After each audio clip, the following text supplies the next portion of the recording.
Muito boa tarde a todos. Bem-vindo a este espaço Conversas Soltas do Banco Santander.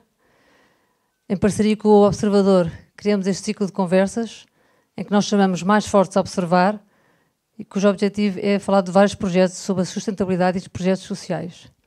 Temos aqui hoje presente vários ilustres que, pela sua experiência, pelo conhecimento e pelos projetos que têm desenvolvido nestas áreas, vêm aqui hoje conversar connosco. Como sabem, o Banco Santander tem como principal objetivo e missão apoiar o desenvolvimento das pessoas e das empresas. Acreditamos que é através do apoio do ensino e da formação que nós conseguimos contribuir para o desenvolvimento da economia. Trabalhamos com mais de 1.200 universidades em todo o mundo e é exatamente neste sentido que nós criamos estes vários debates, onde vêm aqui estes vários ilustres conversar connosco e partilhar connosco os vários projetos que têm.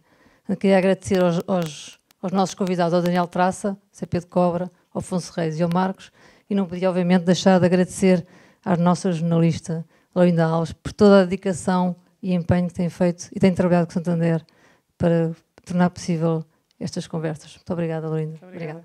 Eu que agradeço. Muito obrigada. Boa tarde a todos. Boa tarde aos que estão aqui presentes.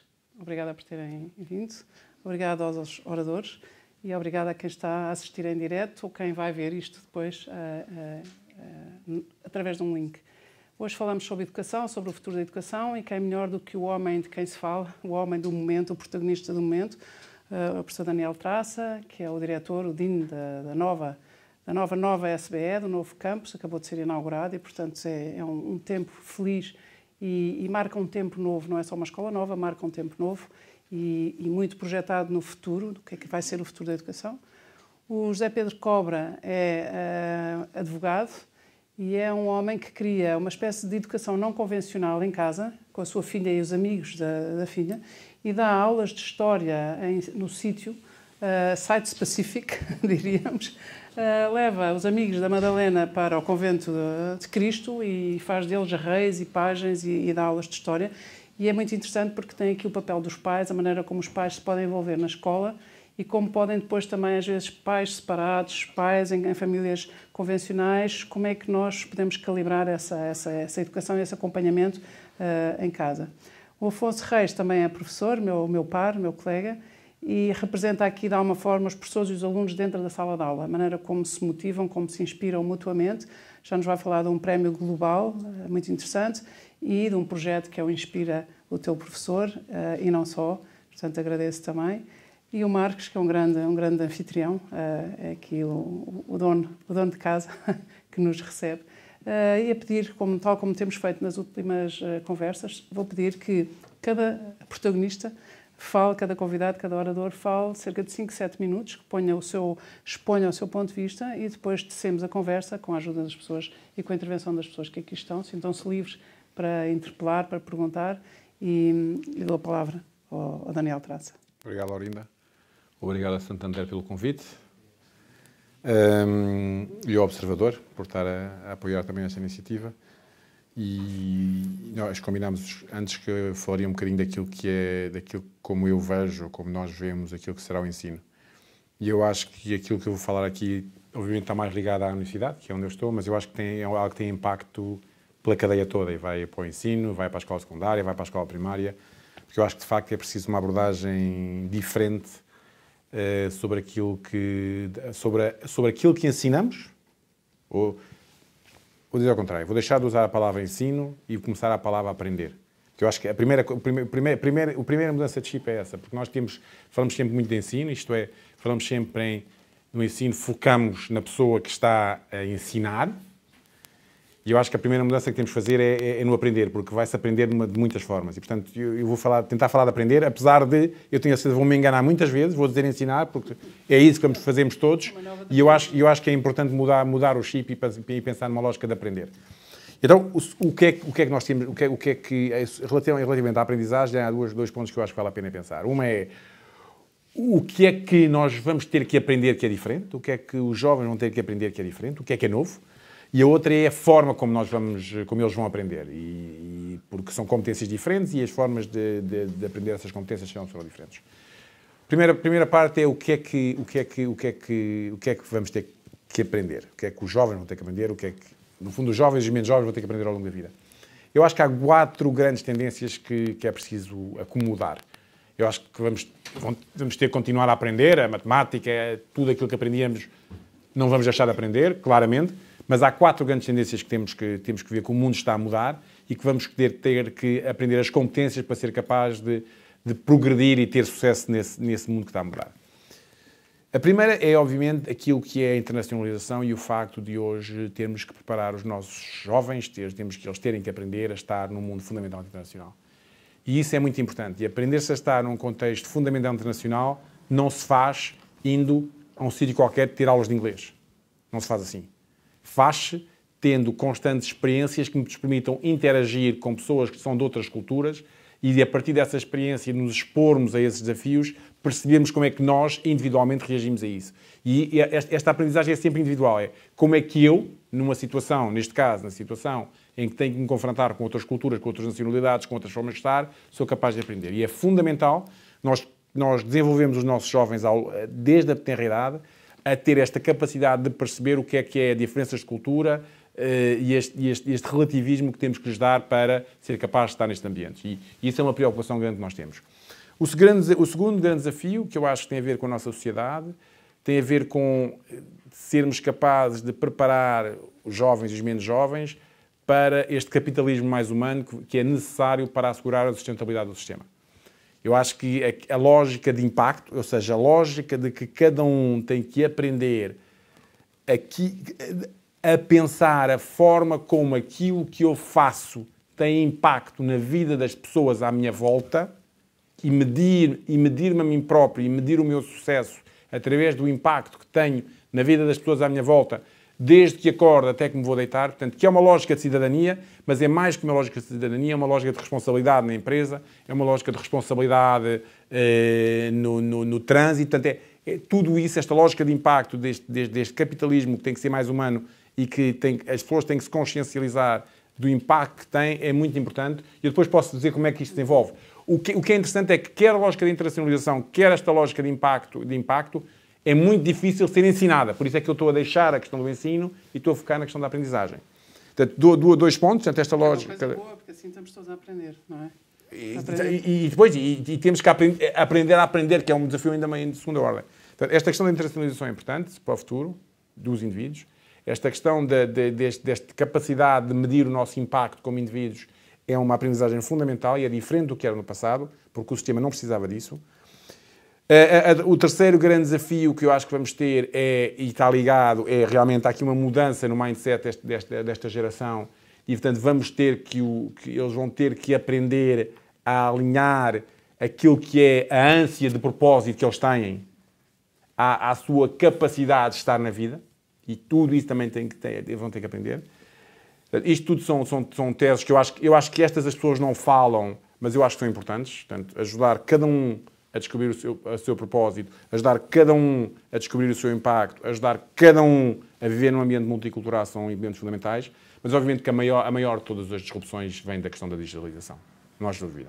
A forma como o processo de digitalização vai avançar, a velocidade a que ele vai avançar, vai implicar uma diferença enorme nas competências que vamos ter que adquirir, que os jovens vão ter que adquirir. E aí há 2 linhas que eu acho que são interessantes. Uma, que é a mais óbvia, que é a que as pessoas todas falam, que é, pronto, vamos ter que, de repente, as pessoas vão ter que aprender código, vão ter que aprender a trabalhar com as máquinas, tudo isso. Eu acho que isso é interessante, mas não é por aí. Não é por aí. Não é só por aí. Não é por aí, porque o seguinte, quer dizer, eu acho, por exemplo, aprender código eu acho muito interessante, e acho que aprender código vai ter uma vida útil de 15 anos, porque daqui a 15 anos as máquinas vão escrever o código para si próprias, e, portanto, isso também vai ser desatualizado. E, portanto, é muito importante perceber o que é que nos próximos 50 anos não vai ser, ou nos próximos 30 anos, não vai ser substituído por máquinas. E eu acho que aquilo que não vai ser substituído por máquinas é as nossas capacidades como seres humanos. Então, e, portanto, a capacidade de desenvolver a nossa capacidade de ser humano, quer dizer, eu já disse isto noutro sítio, que é aquilo que vai ser competitivo do ponto de vista do mercado de trabalho vai ser a nossa capacidade de sermos humanos, porque essa é que não vai ser substituída por máquinas. O que é que isto quer dizer? Quer dizer que competências como a compaixão, a capacidade de lidar com os outros, a capacidade de se interagir com os outros vão ser aquilo que vai fazer a diferença. O que é que isto quer dizer na prática? Isto quer dizer que eu, por exemplo, vamos ver um médico. O médico é uma profissão interessante. eu tenho um médico, posso prepará-lo cada vez mais com competências para ser capaz de interagir com um sistema robotizado de fazer cirurgias, mas como esse sistema vai ser cada vez mais automatizado, vamos estar sempre a perder.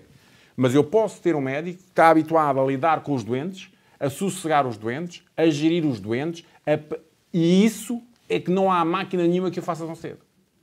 E, portanto, eu acho que esta lógica é uma lógica muito importante, que é sermos capazes de, mesmo aquilo que eu estava a dizer, esta noção de propósito, esta noção de impacto, a forma como o propósito e o impacto vão dar a cada um sentido da sua vida e da missão que eles têm, vai ser muito importante, porque no fundo, e concluo aqui esta primeira parte, mais do que resolver problemas, que as máquinas cada vez mais vão resolver problemas, a nossa capacidade como humanos é a capacidade de criar problemas. E isso é que vai ter valor. É a capacidade de explorar, é a capacidade de dizer assim, olha, eu estou aqui em Portugal, mas de repente quero ir descobrir o Brasil. E anda problema, como é que eu vou daqui para o Brasil? Pronto, nenhuma máquina que estivesse aqui a dizer, olha, quero ir para o Brasil. Vão ter que ser os seres humanos a dizer, agora vamos para o Brasil.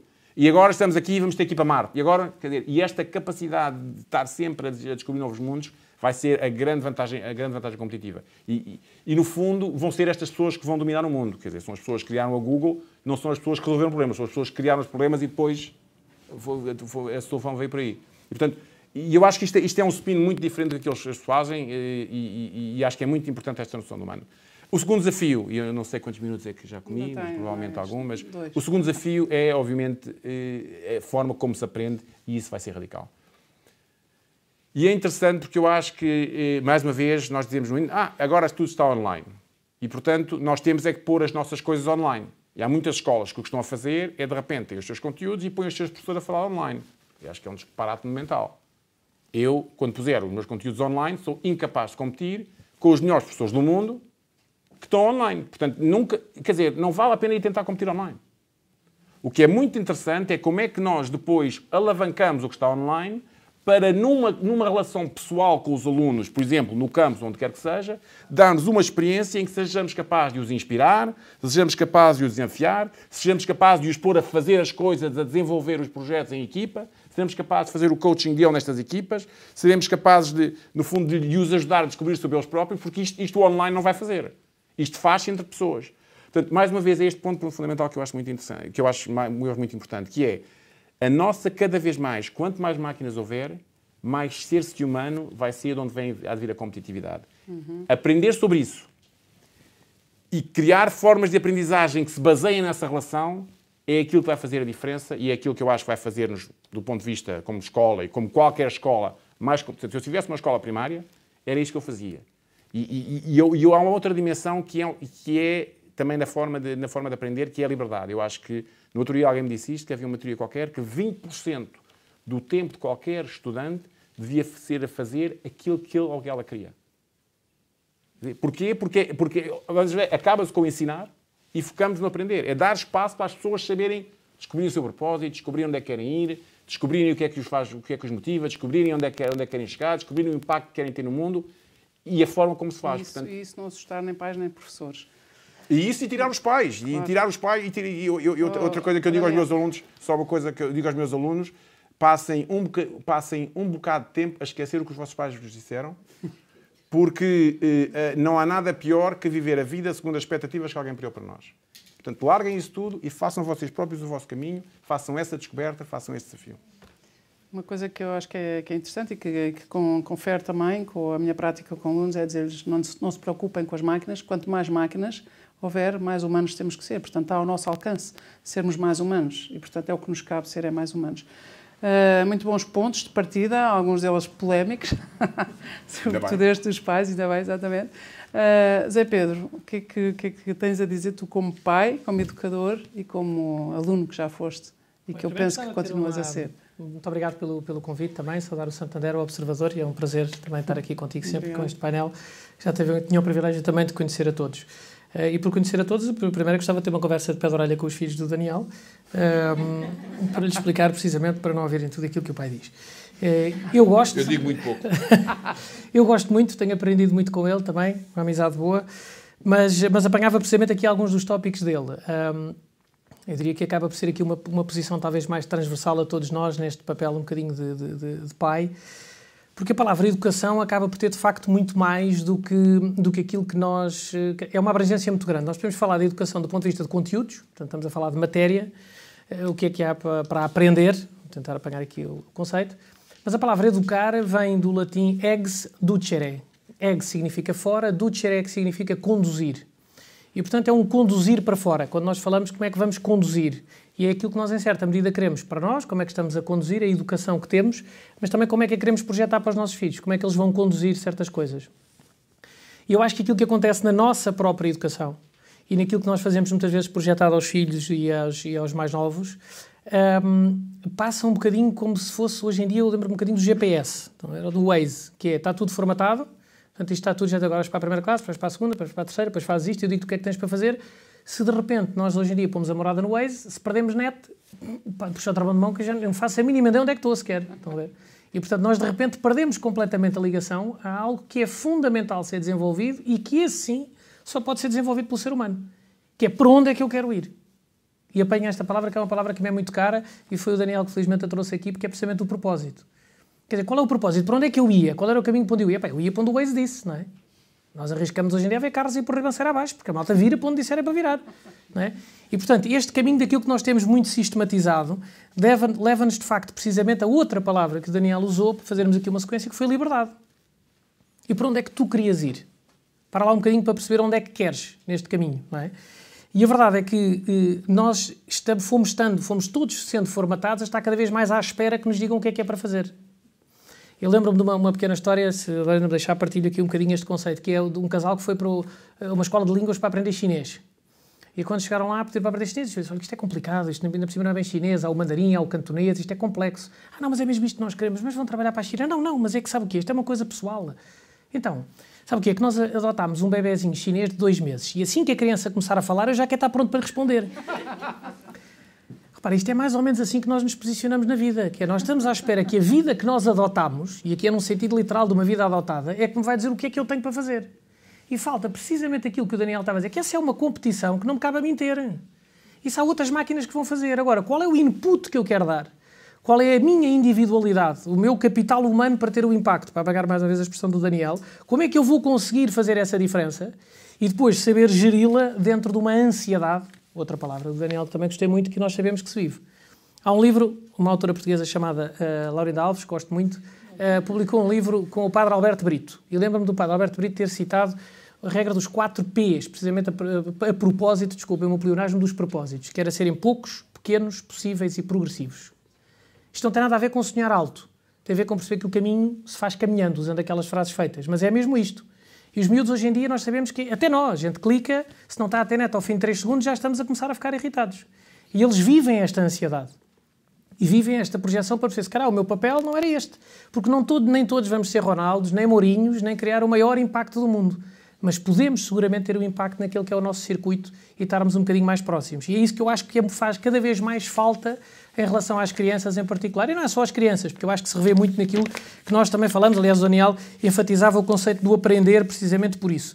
Uma frase de um poeta americano ficou conhecido como T.S. Eliot e que eu gosto muito. Ele diz, "Where is the life we have lost in living? Where is the living we have lost in knowledge? And where is the knowledge we have lost in information?"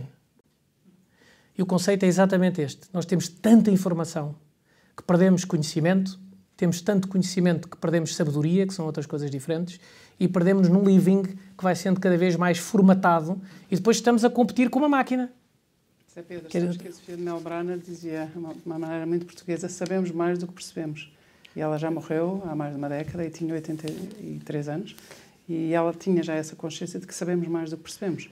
Está tudo à distância de um clique, mas não temos tempo para processar. Mas é exatamente isso. E eu sobre os miúdos e sobre muitos dos projetos e destas coisas que, em certa medida, gosto de fazer, quando eu estava a dizer que nós, de facto, depois temos informação a mais, porque, reparem, até connosco, não é? A pessoa fala com outro e diz ao Adriano, pá, viste a economia baixou 3%. Ele diz, não, mas não ia subir 4%. Eu disse, não, isso é dentro da zona euro. Então não vai aumentar 0,6%. Isso é se comparares com o período homólogo. Então, mas eles não disseram que ia subir 2%. Isso é relativamente ao trimestre anterior. O que é que a gente faz? Muda para a Sport TV2 e vamos ver o Paços Ferreira Leixões, não é?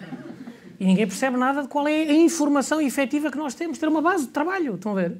E, portanto, vivemos numa ansiedade enorme sobre o futuro. Eu trazia aqui só por referência 2 revistas, uma de agosto, outra de setembro. Uma falava o futuro dos empregos, outra diz o que vai mudar nas escolas e, recentemente, ainda em setembro, a Fundação Francisco Manuel dos Santos organizou o seu encontro anual Pensar o Trabalho no Futuro. E, portanto, a maneira como nós cada vez mais projetamos o futuro e com ansiedade. Estamos à espera que nos vão ensinar os chineses, estão a ver? Em vez de percebermos qual é o nosso propósito, qual é o meu contributo, seja ele mais pequeno que for, nós podemos efetivamente conseguir dar este input. E quanto aos miúdos, aquilo que tento fazer, depois desenvolverei se calhar na ronda seguinte, mas o objetivo é um bocadinho este. Uma frase que gosto muito, aprendi ao Rubem Alves, não é o Ruben Alves, o nosso realizador da saudosa Gaiola Dourada, é o Rubem Alves, que é um brasileiro, pedagogo, tem uma frase muito gira, ele diz: alunos e professores, antes de entrarem numa escola, deviam entrar numa cozinha e perceber que a arte da sabedoria é como o paladar. É preciso querer, é uma arte do desejo. E o que eu acho que é mais importante em relação aos miúdos, e isto a propósito da liberdade que o Daniel também dizia que é preciso eles terem, é preciso que eles queiram aprender.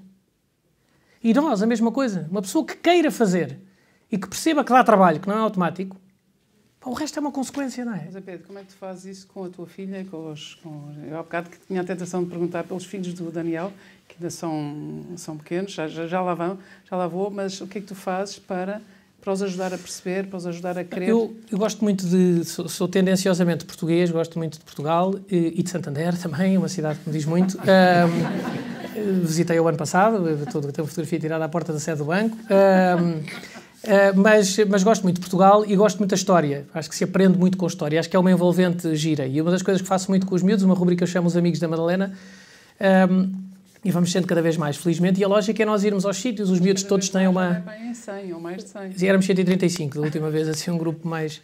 Mas a lógica é, no fundo, todos nós podermos partilhar um bocadinho do momento. Os miúdos têm todos um bloco, têm todos uma caneta, eu vou falando, vamos explicando as coisas, vamos aos locais, há equipas, são divididos por equipas conforme os temas. Pode ser o Aqueduto das Águas Livres, pode ser o Convento de Cristo. Nós começámos em Ponte Lima, portanto, e em Guimarães com Dona Teresa e com o Dom Afonso Henriques, e agora esta última chegámos agora ao século XVIII e fomos ao Bussaco também numa investida muito gira.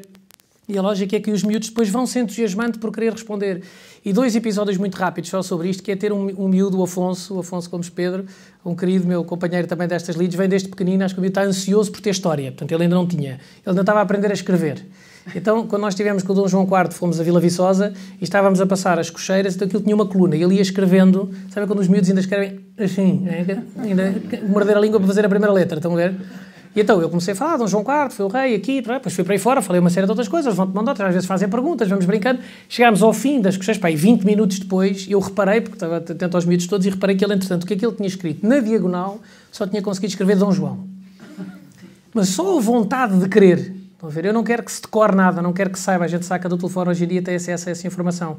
Mas o gosto por querer aprender ou querer ir um bocadinho mais longe faz muita diferença neste projeto. Ou uma miúda, a Luizinha, que eu chamo a paixão do tio, que nós depois de termos estado no Mosteiro da Batalha, chegámos à época dos descobrimentos, viemos a Lisboa, entramos nos Jerónimos e ela pergunta-me à entrada com o mesmo caderno que trazia da viagem de uns meses antes e diz-me: tio, também foi o mestre Afonso Domingos que fez esta abóbada. Repare, o conceito não é para a resposta estar certa, que neste caso não está, porque não é isso que interessa, mas é o interesse de poderem chegar a um sítio e quererem perguntar. E, portanto, nós, no fundo, termos este... Que houve um mestre Afonso Domingos. Que houve um mestre Afonso Domingos, pronto. E, portanto, é um bocadinho este querer aprender que eu acho que faz muita falta. Muito, muito bem. Afonso, o teu entusiasmo está todo à volta de professores inspiradores e alunos que inspiram os professores. Conta-me como é que isso começou e em que ponto é que está, e fala-me também do prémio para o melhor professor do mundo. Antes de mais, obrigado a todos pelo convite e obrigado, Laurinda. Acho que também é giro vocês saberem que a Laurinda é aquela colega que sempre que a pessoa vem com uma iniciativa gira, encoraja, ajuda, abre portas. E então é giro a Laurinda depois vir-me convidar para falar de um projeto que ela própria deu um cunho forte desde o primeiro dia. Eu e o Santander. E também. E o Observador. Exatamente, os primeiros vencedores do concurso de Inspirador Professor foram exatamente na altura conhecer o Observador e foram envolvidos. E hoje aqui o Santander também nos dá uma plataforma gira para partilhar isto com o mundo. Bom, fundador de uma empresa social de educação, perigoso. Eu vou tentar ser muito curto, mas vou contar a história porque o enredo é importante. Quando eu comecei, eu trabalhava em Zurique, numa fundação suíça que implementava projetos pelo mundo fora. E na altura acompanhava o país à distância, estávamos com a Troika e aterrava em Lisboa e pedia ao meu pai para desligar o rádio, porque a certa altura é insuportável e depois voltava para Zurique, e entre os meus amigos nós queixávamos de Portugal, que era um desporto típico. Pois, porque aquilo está assim, não. E a certa altura pensámos, bom, se nós nos continuarmos a queixar, nós vamos ser a causa do problema do qual nós nos estamos a queixar. E este não quando surgem os de Olinda com aquela música brilhante do movimento perpétuo associativo. Agora sim vamos dar a volta a isto, agora sim há a fúria de vencer. Agora não, que é a hora do almoço, agora não, que o meu pai não quer. E o Daniel avisava-me antes que agora não, que joga o Benfica. Portanto, nós temos toda uma quantidade de potencial que de alguma forma se ia perdendo. E então as mentes empreendedoras surgem com o objetivo de quê? Criar uma geração de cidadãos de impacto. O que é que isto quer dizer? A coisa era, eu cresci sempre a ouvir, é muito difícil, não temos dinheiro, Portugal não tem escala e não temos conhecimento e nananana. E de repente entraram os espanhóis para aqui adentro, começaram a produzir olival, começaram a produzir vinho. Depois, com a crise também do lado de lá, tiveram que vender e afinal Portugal tem escala, não é? Afinal Portugal tem vinho espetacular. Afinal eu vou falar a uma conferência da Swiss Reinsurance, que é uma cotada suíça, e dizem, opá, Afonso, vocês têm vinho muito bom em Portugal. Descoberta de 2014, não é? Nós já sabemos há muitos mais anos. Então o que é que as mentes empreendedoras querem fazer? Dentro das escolas secundárias, desafiar os alunos a pensar o que é que eles gostavam que fosse diferente e através de um processo, não quero entrar em muitos detalhes, eles próprios construir os seus projetos. Que mais do que o projeto ser o objetivo final, ser o processo de superação. Um bocadinho o que se disse aqui, não é? Os psicólogos chamam isto a autodeterminação. Porque, num artigo que eu escrevi recentemente, a expressão que me veio foi as escolas estão-se a tornar um bocadinho prisões de crianças. Onde eles entram lá dentro e aquilo é suposto ser um modelo sueco, rico, um hotel que funciona com determinadas regras. Tu sentas-te aí, vais às tuas aulas e vais para casa. E eu penso, porquê é que os alunos não podem servir almoços? Porquê é que os alunos não podem limpar o chão? Porquê é que os alunos não podem propor mudanças à escola também? Não tem que mudar tudo, mas serem donos da sua escola. E a essência das mentes empreendedoras é este tipo de envolvimento. Porque se todos estivermos a questionar o que existe com propostas que possam melhorar, que possam contribuir, todos somos cidadãos de impacto, todos nos vamos conhecendo melhor e é uma maldade nós pedimos aos alunos quando eles saem da universidade. De repente vocês têm que ser colaborativos, criativos, tudo e mais um par de botas, quando ao longo de toda a vida deles castramos isso. São notas, são médias e mais nada. Se calhar também é preciso um bocadinho disso, mas há outras possibilidades. Quando nós começámos em 2010, nós tínhamos sempre em todas as escolas um par de professores mega mexidados, para vocês perceberem como é que eu chego aos professores. E depois, em 2013, de repente, os mesmos professores diziam-nos oh, Afonso, isso vai ser muito difícil, oh, Afonso, isso é muito complicado, ou Afonso não sei o quê, e eu devolvo uma professora Carmen, devolvo uma professora Maria. E o que é que eu pensei? Quem tem mais impacto no desempenho escolar dos alunos é a educação dos pais. Ainda hoje, Portugal tem para aí 36% da população adulta, 26 aos 64, tem o ensino secundário concluído. Portanto, ainda temos muito caminho para percorrer. Moral da história, quem tem mais impacto a seguir são os professores. E, portanto, nós até podemos protestar que há professores melhores, piores e nananã, mas são eles que têm as nossas crianças na mão. E daqui a 6, 7 anos vamos começar a ter reformas massivas e não temos pipeline de talento e de vocação para preencher esses lugares. Portanto, nós como sociedade temos que pensar como é que vamos resolver estes problemas. Pronto. E então foi aí que surge um bocadinho o Inspira o Teu Professor, com o objetivo de pôr os alunos a refletir sobre o impacto que os professores têm na sua vida e produzir conteúdos inspiradores para professores. Um bocadinho como, não, eu sou dono da minha educação também. E, portanto, eu reconheço que o teu papel é importante. Não a professora Maria, que tarará, mas houve um professor de matemática do 5º ano, quando os meus pais estavam a divorciar, percebeu que alguma coisa não estava bem e não me deixou cair.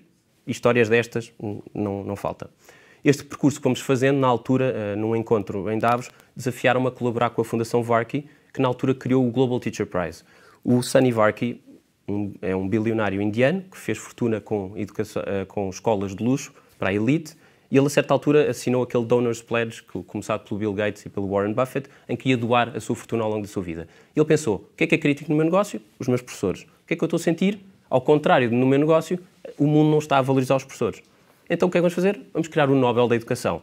Então, ele dá $1 milhão ao melhor professor do mundo, com o objetivo de valorizar a educação e depois deixa-os gerir aquilo ao longo de 5 anos, da forma que eles bem entenderem. Eu não estou... Como é que temos de tempo? Não. Vocês são tão interessantes todos que é impossível. Continua. Não estou a portar mal, 2 minutos. Okay. Não, muito bem. E na altura, nós tínhamos muitas... E, portanto, o Vicas, que era na altura o CEO da Fundação, desafiou-me a fazer parte do júri, porque eles queriam um júri um bocadinho mais eclético e diversificado, e a certa altura nós chegámos à conclusão que tínhamos muitas boas candidaturas anglo-saxónicas, mas países, se calhar como a América Latina, como Portugal, que não têm tradição de candidatura autoproposta, ainda para mais, e de escrever candidaturas eloquentes tínhamos pouca coisa. Então pilotou-se no Chile um prémio nacional e depois, como correu bem, decidiu-se, pá, Afonso, estás no júri, sabes perfeitamente como é que isto funciona, vais levar isto para Portugal, não sei como é que vais fazer, mas vais.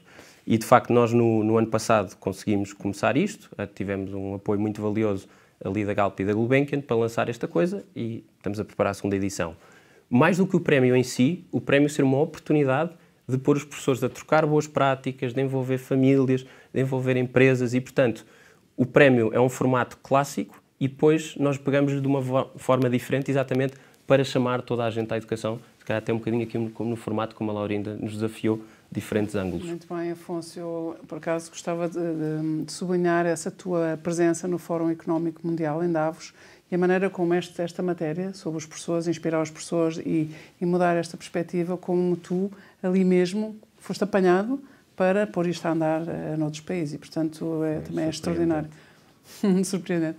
Marcos, depois de ouvir estas pessoas todas, com tantos fios já aqui para tecer um tecido novo, eu estava-me aqui a sentir desafiado a pegar aqui em dois aspectos e relacionar aquilo um pouco que tem sido a nossa experiência, a experiência do Santander neste mundo da educação, que nos apaixona, mas apaixona-nos porque realmente sentimos o impacto que tem no dia-a-dia nas sociedades e quando estamos próximos das empresas, das pessoas, vamos sentindo que a diferença que é toda uma educação bem fundamentada e o valor acrescentado que isso traz. E depois nós começamos a trabalhar a nossa responsabilidade social daí para trás, junto às universidades, e agora, depois de estarmos muito envolvidos nas universidades, vamos sentindo também o que é que muitas das coisas começam a vir de trás, como nós bem vimos aqui.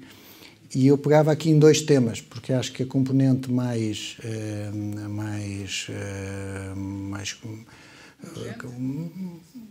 hard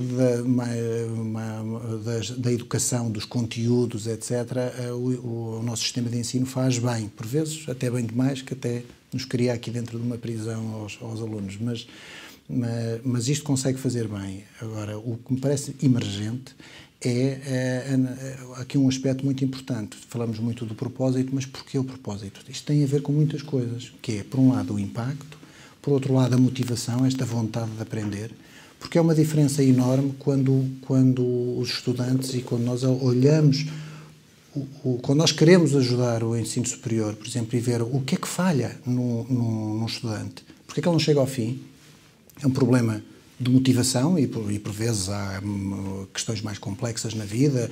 As financeiras às vezes até podem ser supridas e o banco também apoia esses casos, mas tem a ver também muito com a motivação. A motivação está ligada ao propósito e aqui o que eu gostava... E aqui o que eu lanço aqui para nós discutirmos, e que já foi aqui lançado, é como é que isto se trabalha. Porque não deixamos tempo e espaço nas universidades e nas escolas antes da universidade. Eu também tenho filhos e também estou a assistir à formação que estão a ter. Qual é o espaço que é dado para isto? E para as pessoas e para os alunos poderem refletir sobre isto e ganharem a sua motivação. Porque a partir do momento que eles têm a motivação e sabem o que querem, é completamente diferente. Esta vontade de absorver isto funciona, mudamos realmente o chip do ensino para o querer aprender. Isto começa a funcionar a uma velocidade completamente diferente, esta ânsia de querer absorver e querer aprender mais. E agora, o grande desafio aqui para os educadores é justamente isto. Outro dia eu dizia isto, que é o professor deixar de estar só a transmitir os conteúdos, porque esses cada vez mais vai ter uma concorrência, por vezes até desleal, do que aparece na internet, feito por gente fantástica, com os conteúdos fantásticos, mas ser mais por um lado... mas os conteúdos fantásticos não põem a mão no ombro e não percebem como percebeu aquele professor de matemática que não deixa cair o aluno porque está a atravessar uma fase difícil. Tem que ser coach, mentor, tem que ser humano. Depois tem que ser também um performer, porque tudo isto tem que entusiasmar os estudantes. Estou a pensar, nós que já temos um sacerdócio e que já tudo é difícil, mas é verdade. É cada vez mais complicado. Marcos, isso que diz faz-me também interpelar aqui o Daniel, porque já ouvi falar muitas vezes da necessidade de que temos que aprender a desaprender. E este aprender a desaprender, que nos interessa a todos, pais, filhos, educadores, alunos, avós, o que é o aprender a desaprender? Eu vou aí, mas vou pegar também alguns pontos contratados. Eu acho que há aqui dois desafios muito grandes. Quer dizer, nós todos temos falado de propósito, de humanos, de impacto, até do aprender a desaprender, e o aprender a desaprender, se calhar fecha aqui a ideia, é fundamentalmente esta ideia de que nós estamos num mundo em que a velocidade da mudança é enorme. É enorme. E em que o paradigma pelo qual analisamos, seja o que é que for, muda a uma velocidade enorme. O que é que isso significa? Significa que eu aprendo, crio um sistema de ver o mundo e nós sabemos que o nosso cérebro tem este problema do confirmation bias e, portanto, tudo aquilo que eu observo, vejo à luz desta estrutura que estou a montar no meu cérebro. O que acontece, e vai acontecer cada vez mais, é que, de repente, vai aparecer uma coisa completamente diferente, completamente nova, que vai exigir que eu desaprenda isso e veja o mundo de uma forma completamente diferente.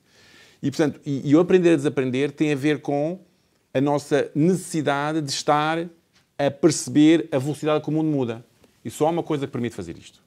E é isto que eu tenho dito aos CEOs todos, é que os CEOs deviam ter um coach de 16 anos e um coach de 20 anos para estarem constantemente a fazerem com uma pessoa que tenha 50 anos, a fazê-lo perceber que a maior parte das coisas em que ele acredita tem que deixar de acreditar nelas e perceber que o mundo está a mudar.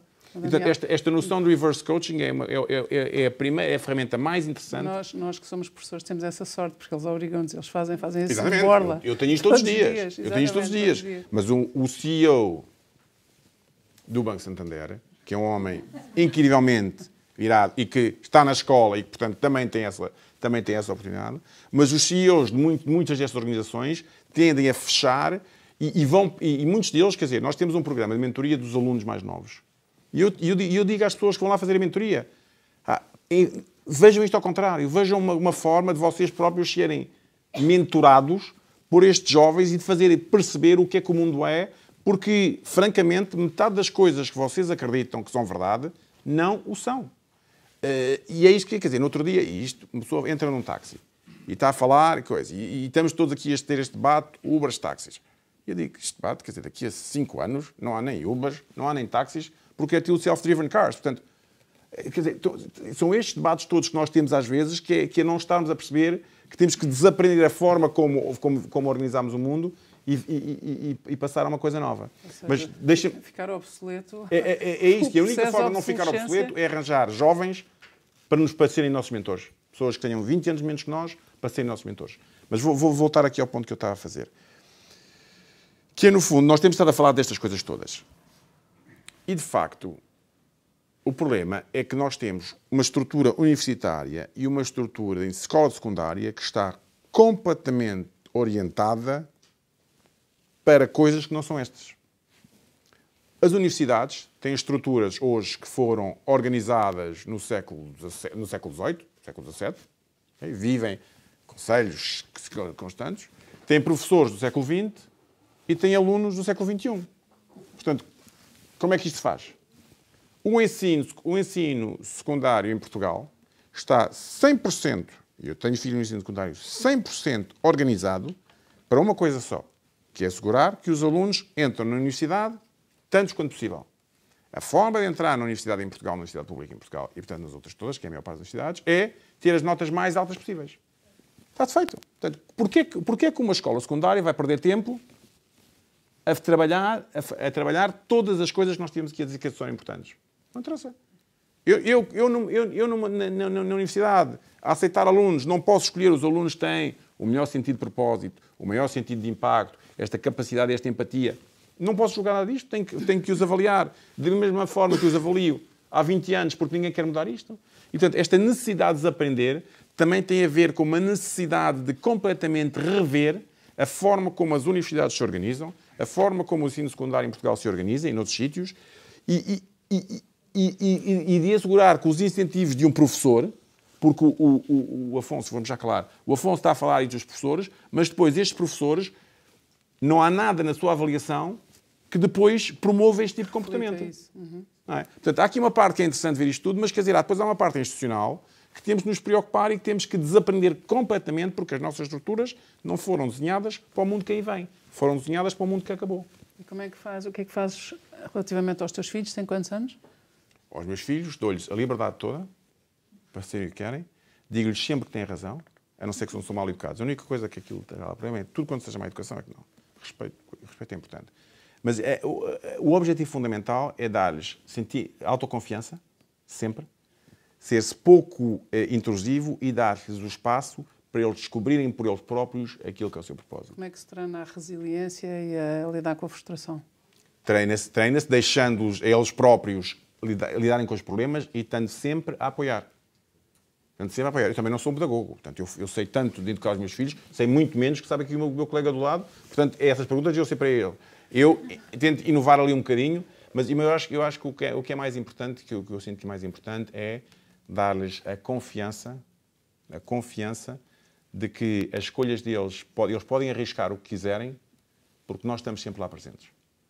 E depois, sabendo que nós estamos sempre lá presentes, deixá-los arriscar, deixá-los cometer os erros, deixá-los fazer os disparates, deixá-los coisas. Isso é a lógica do mestre. Isso é a lógica do mestre. Já nem é inventar a roda. Qualquer bom mestre faz isso. Mas eu acho que é interessante. Eu acho que vamos voltar um bocadinho àquilo que eram antigamente, a forma como se educava antigamente, que era... E eu voltando aqui à questão de Carcavelos, não vou nunca lá já. Voltando aqui à questão de Carcavelos é interessante, porque antigamente, quando se ia estudar, saía-se da cidade e ia-se para um mosteiro, para um sítio qualquer, a um espaço de liberdade para se descobrir a coisa. E eu acho que o nosso campus é um bocadinho isso, vai ser outra vez um bocadinho isso. Vai ser um espaço em que as pessoas vão voltar um bocadinho como se fosse um mosteiro, vão ver aquela liberdade, vão refletir sobre eles próprios, vão ver a praia, e a praia vai ser um espaço de inspiração, e vão ter esta capacidade de descobrir e de se auto-inspirar para a diferença que querem fazer. Com a diferença também de que o mosteiro está aberto a todos. Portanto, qualquer pessoa pode ir ao mosteiro amanhã e passar lá o dia. E o nosso campus também está aberto a todos. Não, exatamente. Com a diferença de que este campus está aberto a todos. Era esse. Este mosteiro é um mosteiro do século XXI, onde qualquer pessoa vai a qualquer hora. Tem um bocadinho mais barulho que um mosteiro, mas isso é porque os tempos mudam. Isso é bom. José Pedro, o que é que tens a dizer sobre isto? Faz hoje anos, acho que foi uma data bem escolhida, o dia 2 de outubro, que em 1869 nasceu um excelente advogado, um homem que marcou o mundo, chamado Gandhi. Eu também sou advogado, portanto, identifico-me. Pouca gente reconhece esta valia neste senhor. E uma das frases que ele dizia é, e a propósito precisamente daquilo que o Daniel estava a tocar, por isso é que eu apanhei aqui, que é: nós temos que nos tornar na mudança que queremos ver. O próprio sistema educativo, os próprios pais, o próprio exemplo que damos, quer dizer, nós estamos em stress permanente. Há uma coisa que eu acho que acontece-nos imenso, que a gente diz assim ao miúdo: é pá, despacha-te, pá. É pá, mas faz as coisas com calma. Porque, pá, a gente tem que, eu quero que tu absorvas, vai aprender, mas rápido, que a gente tem que se ir embora. Estão a ver? E, portanto, nós passamos a vida aos miúdos: vou para a frente ou vou para trás? Quer dizer, não é? E depois vivemos muito nestas frases porque vivemos essa própria angústia, muitas vezes projetada nisto. Como é que nós nos tornamos nessa mesma mudança? Como é que nós damos esse exemplo se depois também temos uma vida completamente virada noutro sentido? Porque o propósito, e agora apanhava aquilo que estava a dizer há bocadinho, estou perfeitamente sintonizado com isso, acho que é preciso trabalhar o conceito do propósito, porque repara, eu querer, se nós dissermos só assim, o que é que tu queres? Epá, eu quero 12 epás de seguida, não é? Ou 14 pernas de pau, era o que eu gostava antigamente, hoje em dia já não sou capaz. 14 não, mas o conceito não é propriamente perceber e eles próprios trabalharem, como nós também devemos trabalhar e ser essa mudança, sobre qual é o nosso propósito. Porque quando nós paramos um bocadinho para pensar o que é que estamos aqui a fazer, a maior parte das vezes a resposta é: não tenho muito tempo. Temos todos pressa, mesmo sem saber para onde é que vamos, mas temos pressa. Mas vais para onde? Epá, não sei, mas tenho que ir rápido. E, portanto, se nós não pararmos para pensar o propósito daquilo que temos, das duas uma, ou andamos nesta aceleração permanente, ou então andamos aqui mais ou menos a perder tempo. Um livro muito interessante de um autor austríaco chamado Viktor Frankl, foi a Laurinda que me indicou aqui há uns anos atrás. Foi um homem que esteve preso em campos de concentração durante 5 anos na altura da Segunda Guerra Mundial, e ele explica que precisamente o que o fez manter vivo foi a certeza de que existe um propósito na vida, mesmo não percebendo ele qual é. Um homem que perdeu tudo: dignidade, estatuto, família, condições, zero. Tudo aquilo que nós temos construído no nosso cérebro, como o Daniel dizia, destruiu tudo. E ele disse: não, mas há um sentido. E é essa certeza de que há um sentido que é preciso procurar para não nos deixarmos só andar aqui a passar tempo. Como o José, que fez uma dieta durante 2 semanas e perdeu 14 dias. Que é o que acontece, não é? Que é quando a gente assume um propósito e está só a encher balões, não é? Quer dizer, ou seja, nós viemos aqui só para passar o verão, isto é só para dar tempo, ou temos um propósito que queremos mesmo encontrar? Deixa-me só aqui. Porquê é que isto é mais importante hoje do que era há 20 anos atrás? Porque a vida da minha geração e da geração anterior à minha... Quantos anos tem, Daniel? Tenho 51. Mas a vida da nossa geração, mas certamente a geração mais anterior à nossa, era muito certa. Ou seja, as pessoas entravam para um sítio, tinham um emprego, a companhia tomava conta das pessoas e as pessoas faziam a sua carreira. E, portanto, esta noção da carreira existia. E, portanto, quem tem uma carreira precisa menos de um propósito. Porque precisa menos de resiliência e porque a vida é segura. E eu acho que os seres humanos são suficientemente preguiçosos para se sentirem incrivelmente felizes neste ambiente. E por isso é que as pessoas estavam bem. As pessoas estavam bem porque entravam para uma empresa, faziam a sua carreira nessa empresa, iam subindo, lá tinham as suas tricas, tinham os seus mestricos, mas depois tinha uma reforma e ficava assim. E, portanto, eu num ambiente destes não posso viver sem propósito porque posso desligar o chifre do propósito. O mundo mudou completamente. E hoje, o que nós sabemos é que nós vamos mudar de emprego 5, 10, 15 vezes. Vamos estar numa empresa que a empresa vai à falência e depois há de haver outra. Andamos à procura de algo que faça seguir e, portanto, neste mundo é fundamental a resiliência. Ou seja, se ninguém toma conta de mim, eu tenho que saber o meu destino para eu conseguir ir sobrevivendo e assegurar que, perante toda esta mudança, sei quem sou e sei o meu destino. É um bocadinho esta questão do Waze.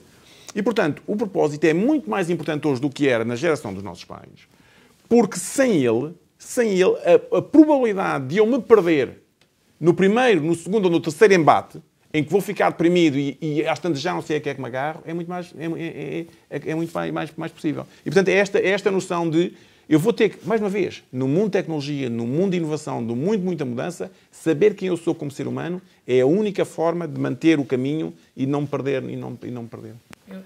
Complementando isto, Afonso, podes entrar. Desculpa. Estava só a dizer, complementando aqui este conceito, eu acho que é mesmo importante pensarmos o propósito. Eu costumo dizer que o propósito que eu definiria como comum a todos nós, porque depois naturalmente se concretizará de maneiras diferentes, mas eu costumo dizer que nós estamos aqui para evoluir, para servir as pessoas e o mundo. E depois cada um tem o seu desafio de evolução, porque teve a sua história, teve o seu desafio para se evoluir como ser, para servir, que é uma coisa que nós normalmente estamos à espera, é que nos façam alguma coisa para nós, não é? E, portanto, esta diferença. E depois as pessoas e o mundo. E nós depois vamos ter que encontrar nesta mudança constante. Aliás, estávamos outro dia a falar, o autor conhecido, toda a gente deve ter representado este Yuval Noah Harari, tem assim este nome esquisito, um professor israelita que tem vários livros, o Sapiens, o Homo Deus, e agora tem o outro que é 21 lições para o século XXI. Ele, sobre a educação, diz a única constante é a mudança. E diz em que medida é que nós devíamos pensar os 4 Cs, como os 4 fatores fundamentais. Que é as pessoas terem criatividade, espírito crítico, colaborativo e de comunicação. No fundo, ferramentas que façam preparar para esta adaptação toda. Como é que eu me vou adaptar a este modelo todo? São questões fundamentalmente humanas. Voltamos ao tema humano. E, portanto, a pessoa ter este propósito, que eu costumo dizer a um colega meu que diz uma coisa que é verdade. Uma das pessoas que marcou o século XX foi um homem incrível, com uma capacidade mobilizadora inacreditável, teve uma resiliência como poucos e contra o mundo quase todo virado contra ele. Foi muito inovador na sua altura, com uma equipa muito jovem ao seu lado, e o seu nome era Adolf Hitler. E o homem era isto tudo que eu vos disse. Ele até era vegetariano. Portanto, o meu conceito é assim, ter um tipo muito bom para fazer as neiras é pá, não, muito obrigado, não é? A pessoa vai desintegrar o átomo para descobrir medicina, ótimo. Se é para fazer uma bomba atómica, mais vale estar quieto. Um colega meu costuma dizer que não há pior colaborador do que o burro motivado. Pá, e nós estamos a ver a cena, não é? Que é aquele gajo que diz, chefe, não se preocupe, já apresentei a proposta. Como? Está despachado. É pá, não mexas. Estão a ver? E o Hitler era mais ou menos isto. Era a motivação que o homem tinha. Pois tem estas capacidades todas que as máquinas hoje fazem melhor. Que era exatamente isto que o Daniel estava a dizer. Mas é a componente humana que nós precisamos ter. Quando nós pensamos efetivamente depois nas pessoas, só para fechar esta trilogia, o professor Nadim Habib, professor da Universidade Nova também, da Nova Escola SBE, ouviu uma vez, numa intervenção na apresentação de um livro, uma frase muito gira. Ele dizia assim, esta questão das médias, quando nós dizemos subiu 3%, baixou 4%, o PIB, não sei o que, os indicadores normalmente são económicos, ele dizia assim, se eu tiver a cabeça no forno e os pés no congelador, em média tenho uma boa temperatura. Quer dizer, é verdade, mas matámos metade das pessoas que estavam na cabeça e a outra metade estava no congelador.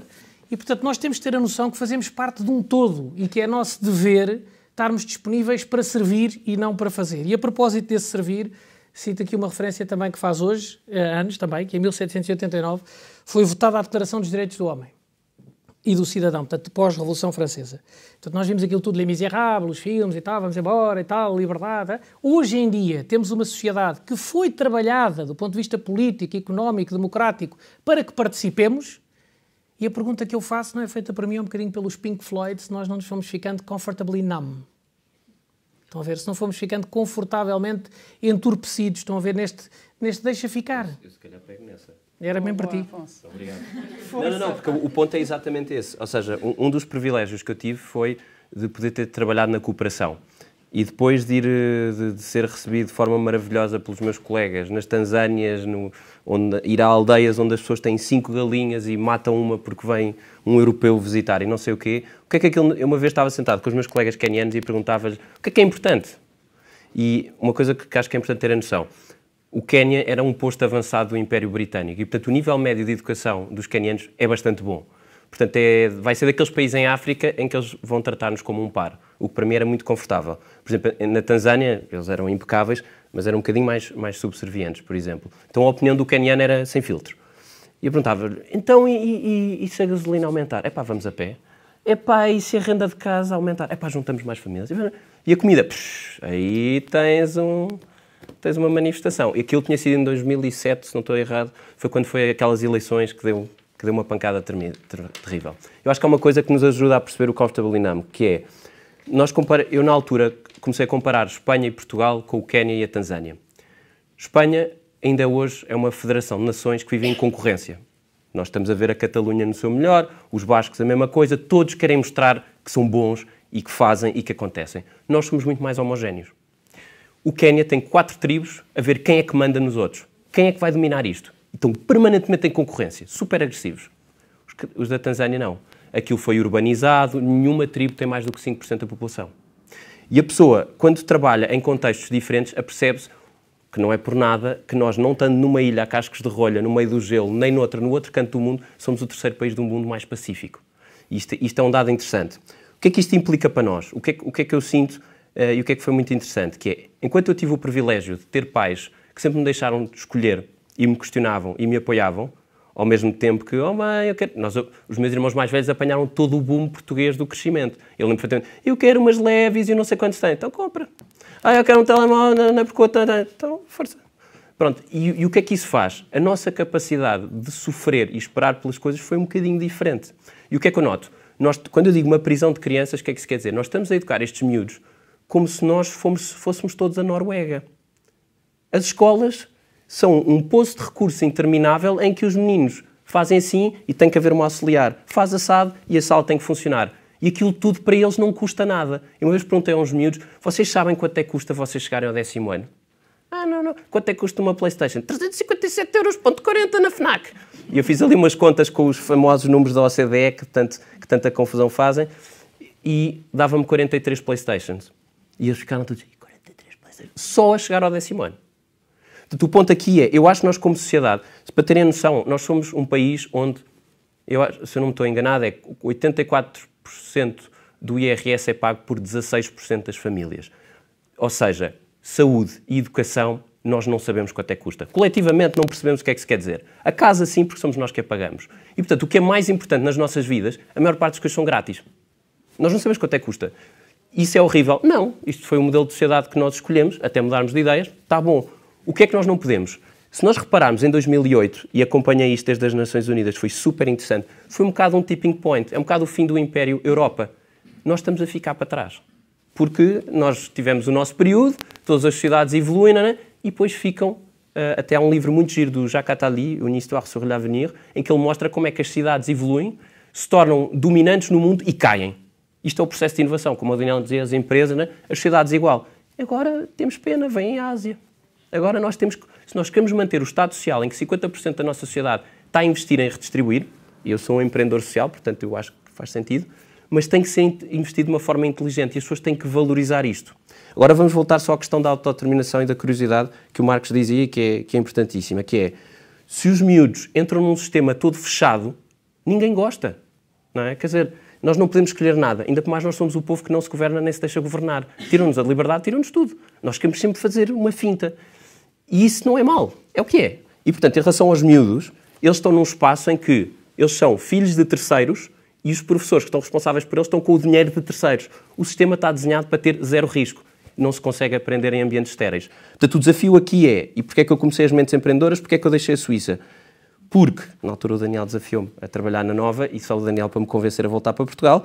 Já lá não estás, também és difícil de apanhar.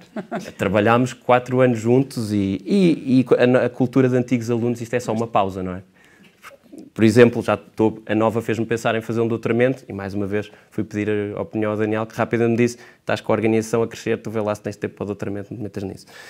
Mas se precisares da minha ajuda, lá está, como faz com os miúdos, tens a minha carta. Portanto, é esta a lógica. Ou seja, a Nova, agora dizendo também um bocadinho a coisa, eu comecei a ligação como antigo aluno e por isso fui desafiado a participar.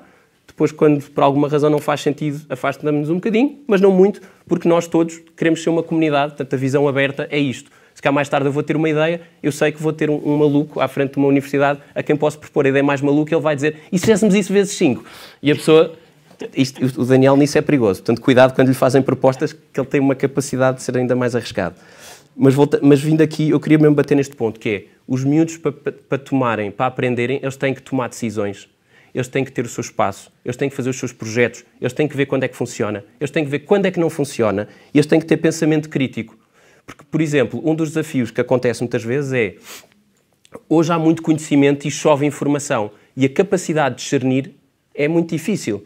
Eu acho que eu tenho um privilégio, que eu sou aquela geração que cresceu sem internet, em parte, mas a internet veio quando eu era relativamente novo. Mesmo eu, quer dizer, tenho uma organização social, ponho as pessoas mais novas a ensinar-me, óbvio. Porque as coisas estão sempre a mudar e a cada 2 anos aparecem coisas disruptivamente diferentes. Agora, se nós não lhes damos espaço em casa e na escola para eles ocuparem o seu espaço, é muito difícil aprender, é muito difícil eles entusiasmarem-se, porque vai sempre alguém a dizer-lhes o que é que eles têm que fazer. E eles saem da universidade e o que é que nós dizemos? Tens de ter iniciativa, pá! Tens que ser bem motivado e tens que ser colaborativo. Mas eu nunca tive uma nota em grupo. Por exemplo, nas licenciaturas, quando eu fui professor na Nova, a minha coordenadora das licenciaturas, a professora Ana Balcon Reis, deixou-me fazer a brincadeira de 70% da nota ser uma nota coletiva. Não existia nenhuma cadeira a fazer isto. Lá está. Porquê? Porque temos uma direção que se permite isto. E nós na universidade temos essa liberdade que para baixo não é tão fácil. Mas o meu ponto é este. Quando nós só temos prisões de crianças, porque por um lado temos o Ministério, mesmo quando temos diretores, que em Portugal um diretor tem muito poder, muitas vezes os pais dizem: não, que o meu filho tem que ir prestar medicina. Portanto, ele tem que ter 20 a tudo, não se meta nisso. Portanto, aqui eu queria bater só num ponto, que é, nós como organização social batemos muito nesta questão de valorizar a profissão docente, porque ela tem impacto. Mas um dos temas que temos trazido cada vez mais é que, e eu acho que em alemão isto ajuda muito, em alemão a educação são 2 palavras: Bildung, Erziehung. Bildung é a educação que recebemos na escola, Erziehung é o que os pais dão. E, portanto, se os pais e os professores trabalharem juntos, há muita margem para inovar e para fazer coisas diferentes e os dois se complementarem. É um bocado aquela joint venture que o CEO nos mandou fazer e agora temos que andar para a frente. Aqueles professores têm 8 horas dos nossos filhos nas mãos e nós temos, do que eu ouvi do terreno, 3 horas no máximo por dia. Portanto, cada vez mais fazer esta colaboração de cabeça aberta e construtiva vai ter que ser o futuro. Tenho uma boa notícia. Vocês acabaram de ganhar meia hora extra. De tal maneira o interesse que provoca a conversa que temos meia hora. De repente estamos riquíssimos de tempo, que é o bem mais escasso. E queria aqui perguntar ao Marcos se no banco, na gestão de recursos humanos, o que é mais valorizado hoje em dia? São os talentos ou as competências adquiridas? Porque esta lendária discussão também de trabalhar as competências, ter a nota 20, corresponder ou tentar corresponder às expectativas de alguém e deixando para trás os outros recursos que trazemos em nós. Ou seja, aquilo que eu vejo na sala de aula e aquilo que tento que os alunos percebam é que é tão importante trabalhar as competências como valorizar e validar os recursos, os outros recursos, os talentos e aquilo que nós consideramos o recreio. Como é que vocês, quando fazem o recrutamento e quando apostam em alguém, apostam o que é diferenciador? Eu vou dar aqui uma perspectiva um bocadinho mais limitada, mas um pouco mais minha e do que é a minha vivência dentro desta organização e como também como gestor de equipas e como tenho feito isto no dia a dia mais do que uma visão integrada. Mas o que vejo aqui é que, para além, obviamente, destas competências que têm de estar atualizadas para responder às necessidades, quer tecnológicas, quer de abordagem aos clientes, quer dos produtos, etc., que é preciso ter. E isto é uma questão de facto, requer atualização durante a vida toda. Mas, para além disso, voltamos aqui, há pouco fiz o exercício de andarmos para trás com o propósito, agora voltamos a andar para a frente. Isto tem consequências mais à frente. E eu acho que procuramos cada vez mais, e pelo menos eu acho que eu procuro de encontrar, lá está, este propósito nas pessoas, e pessoas com propósito, porque ajudam muito na organização. Esta organização que está sempre a mudar e que vai ter que fazer um caminho de evolução no futuro, conta com os seus próprios talentos, com as suas próprias pessoas, para se redescobrir. E só realmente quem pode contribuir é quem gosta de pensar nestas coisas, aquele que descobre também o propósito para si próprio, também ajuda e contribui na descoberta deste propósito e dos novos modelos de adaptação e novos modelos de negócio para o futuro. Ou seja, o que está a dizer é, não valoriza especialmente os que são altamente competitivos e que são altamente tecnológicos, se calhar valoriza calibrar isso com altamente humanos e com outros recursos. Tudo isto tem valor. O que eu quero chamar a atenção... As hard skills são o que tem que ser. Claro que tem valor e obviamente é o que o dia-a-dia e o imediato é importante para resolver o problema. Agora, há aqui aspectos comportamentais desta atitude, desta vontade de olhar e compreender o mundo que está a mudar, que também a organização conta com esse contributo, de nos ajudar a compreender o que está realmente a passar no mundo, o que é que está a passar com a nossa organização, e estas visões desassombradas e esclarecidas contribuem muito para esta visão. E isto treina-se, isto cuida-se ao longo da vida, não só se ensina... Não façam cerimónia uns com os outros, conversem e também não façam cerimónia... Queria levar esta noção deste propósito, quer dizer, nós fizemos a montante e agora estamos a fazer a jusante, mas eu queria levar ainda mais longe. Porque o desafio do Marcos e o desafio de uma organização hoje é, sabendo da procura que há para tentar atrair estes perfis, com estas competências hard skills, mas também com esta motivação e com estes soft skills. Não é só soft skills é uma coisa um bocadinho light, é mais que isso, esta vontade de fazer diferença, de inovar, de transformar, de empreender, de ir para além do normal e fazer mais. Põe-se outra questão, que é como é que eu então, como organização, consigo atrair os melhores destes. E isto leva à uma noção muito mais interessante, que é o conceito de propósito e de liberdade como forma de gestão de recursos humanos. Às tantas vais para trás no indivíduo, vais à escola e já estás na organização. Porque agora se quero ter... Porque é que hoje toda a malta boa, quer dizer, já nem os bancos conseguem atrair, está tudo a ir para as tecnológicas. Aliás, no outro dia tive aqui a presidente do banco, em Espanha, e ela a dizer, a um aluno dizer, mas não me digam que querem ir para as tecnológicas, que é o grande problema. E porquê?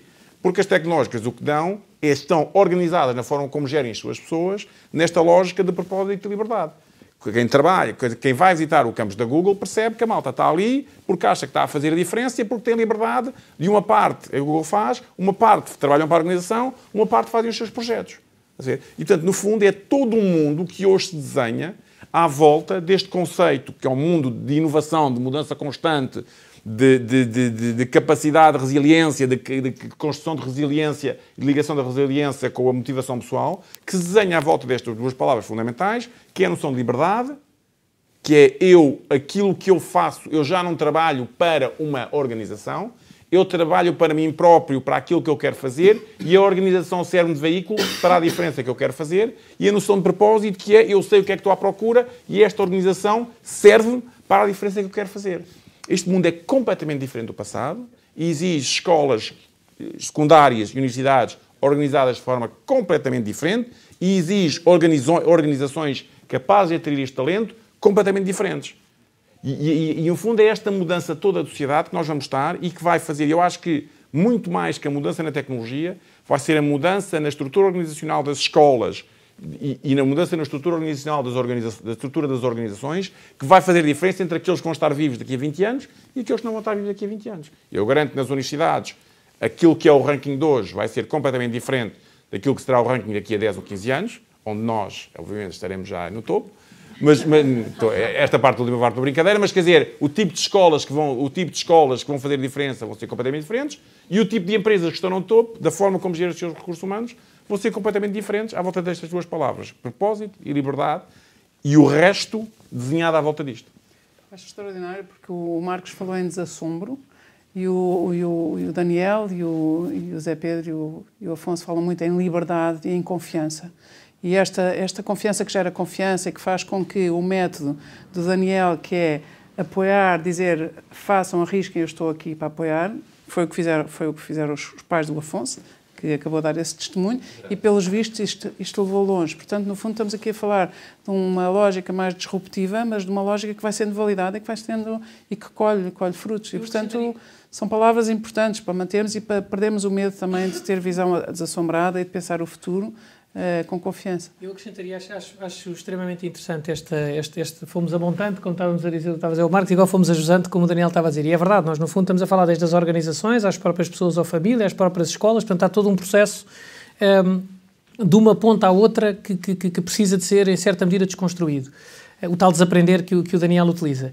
E eu acho que há aqui um aspecto muito importante também quando falamos do propósito, que é a disponibilidade de cada um em definir qual é que é efetivamente os seus objetivos, portanto o propósito é algo mais de preenchimento e de realização, mas a disponibilidade dos pais para não, mas o meu filho tem que ser médico e portanto tem que ser médico e portanto vai ter que ser por aqui, ou tem que ter as notas altas, mas o Daniel falou, e para mim achei muito importante, a tal ansiedade que às vezes se cria na mesma dos miúdos, porque a gente diz, tu és livre, és criativo, sim, gera o teu tempo, mas tens que ter muito dinheiro, fazer viagens e ter não sei o quê.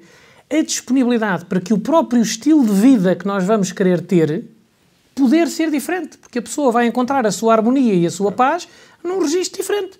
Eu sou livre, trabalho de maneira diferente, tenho outra coisa, mas não foste ver o não sei quantos, não sei onde. Não, fui de autocaravana em vez de ter ido para o Meridian ou para não sei o quê. E correu-me bem. Mas isso implica ter disponibilidade nos objetivos, porque o problema é quando nós depois queremos acumular as coisas todas, a tal ansiedade que se gera, não é? Ser-se pai ou mãe e não ter expectativas para os seus filhos já é um desafio, já estamos a falar de um desafio ainda maior do que todos o que temos a fazer aqui. Sim. Por isso é que e agora voltamos ao que eu digo aos meus alunos, afastem-se um bocadinho dos vossos pais. Porque não há, quer dizer, é impossível não querer. Eu tenho expectativas para os meus filhos. Portanto... Daniel, ter distância crítica. Eu acho que basta dizer, é uma distância crítica, não é afastem-se dos pais e façam ao contrário, é ter uma distância crítica. Não é coisa, obviamente que é isso. Ganhem o espaço de liberdade para crescerem por vocês. Quer dizer, porque... Não, porque depois esse caminho, eu acho que isto é muito importante em relação aos miúdos, e dizer assim, mas não tem mal se tu não fores isto. Porque eu penso assim, eu tenho que ser isto tudo e mais qualquer coisa. Nós passamos a vida a acumular. A vida, de facto, há uma frase que eu gosto muito do Papa Bento XVI, numa das encíclicas que ele fez, ele disse, os valores não podem ser simplesmente herdados. Têm que ser feitos nós, através de uma muitas vezes difícil escolha pessoal. E, de facto, é verdade, não é por meu pai ter sido honrado ou pela escola onde eu tive ser uma escola de referência que eu automaticamente o sou. Eu tenho que o fazer através da minha escolha. Cá vamos parar a tal propósito. E essa é a escolha pessoal. Jesus, cujas palavras têm sido deixadas à interpretação do mundo e dar origem a grandes guerras e confusões. Eu estou naturalmente a falar de Jorge Jesus, cujas palavras continuam à interpretação... As palavras continuam à interpretação do mundo e a dar origem a grandes guerras e confusões, continuam a não se perceber. Disse numa manhã de segunda-feira, quando era treinador do Belenenses, vocês os três aí façam um quadrado. Vamos lá ver, eu não sei como é que três fazem um quadrado, estão a ver? Mas a lógica é exatamente esta, é que nós quando queremos escolher na vida, significa que só vamos poder fazer um triângulo. E portanto eu tenho que escolher qual dos vértices vai ficar de fora. Ou dito pela positiva, como eu acho que a vida deve ser definida, quais são os três que eu vou escolher. É isso que eu tenho que saber o que é que eu quero. Isso significa que eu vou abdicar de outras coisas. Nós, como pais, vou ter que abdicar para os meus filhos, para que eles sejam livres, tenham autoconfiança. E como o Daniel estava a dizer, como é que vão aprender, estava a Laurinda a desafiar, vão tropeçar, vão bater com a cabeça, vão... A minha filha outro dia dizia-me, estava emocionada numa certa coisa, dizia ao pai, vai que tudo correr bem, não vai? E eu disse-lhe, não. O que nos apetece dizer é que sim, mas é não. E o tema é, mas tu vais saber lidar com esse não. E deixamos a coisa, porque eu vou estar sempre aqui. E que é o tal apoio. Esta safety net que é preciso criar para os miúdos não terem medo de cair porque sabem que nós estamos sempre ali. Mas atenção, uma pessoa que nós conhecemos, creio que toda a gente conhece, que é um tipo impecável, que eu conheci, o Johnson Semedo, na Academia do Johnson. Quem não conhece, recomendo claramente que procurem a Academia do Johnson, é uma história incrível. Tem que procurar a Academia do Johnson tudo junto, senão vão parar a academia, na net, você vai parar no Brasil. Então, a Academia do Johnson, e ele falava-se que é um homem que deu completamente a volta à vida dele, e ele assinou-me de viva voz o apoio que ele teve da mãe, e a certa altura a vida dele deu uma grande volta. Ele esteve preso e depois, enfim, renasceu para toda uma vida de um projeto social incrível, mas ele dizia sobre a mãe dele que morreu, e ele a certa altura disse: as muletas fazem-nos muita falta, mas podem ser perigosas se nós acreditamos que estão sempre lá para nós. E, portanto, é verdade, e estou perfeitamente de acordo que os miúdos devem sentir que eu estou a apoiar-te, mas fica a saber que eu não vou estar cá a vida toda. Aliás, o professor Eduardo Barroso citava uma vez um dramaturgo francês e dizia: a saúde é um estado transitório que não augura nada de bom. E tem razão. Pedro, há pessoas que querem pôr questões e pedia a Marta. Estava aqui a ouvir-vos e estava-me a lembrar de uma coisa que há dias li de uma pedagoga espanhola, de seu nome Rosa Romero, e o início do artigo dizia: eu não quero que os meus filhos sejam felizes. E de ramo daquilo chamou-me a atenção, e depois percebi o que é que ela queria dizer com aquilo, e no fundo é o que ela falava, era, no fundo não queria que fossem só felizes, e abordava a questão de eu quero que eles sejam capazes. Não é? E depois fiquei um bocadinho a pensar naquilo, realmente levanta uma questão que eu acho que envolve um bocadinho a questão, todas as que foram abordadas, é que levanta uma questão muito interessante de fundo, que é, na verdade, o que é que nos faz felizes, não é? E muitas vezes, como pais, se calhar isto obriga a reaprender a que aquilo que nos faz felizes não é necessariamente aquilo que os miúdos precisam para ser felizes, não é? Sobretudo na hora de criar-lhes oportunidades, criar-lhes um caminho, dar-lhes uma escolha, ensiná-los mais a saber o que é que eles querem e a ser competentes, como dizia Marcos, muito mais do que ter competências é ser competente, e ser competente é ser capaz, não é?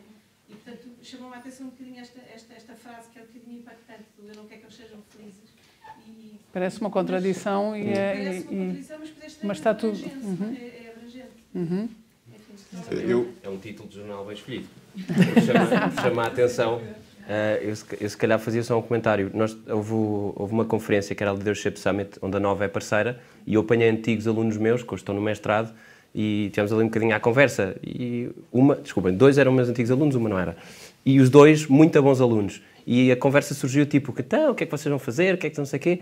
E via-se que eles estavam naquela ânsia de assim, malta, vocês, no final do dia, vocês vão acordar sempre com vocês mesmos. Portanto, vocês agora o que têm pela frente é descobrir um bocadinho o que é que vos interessa.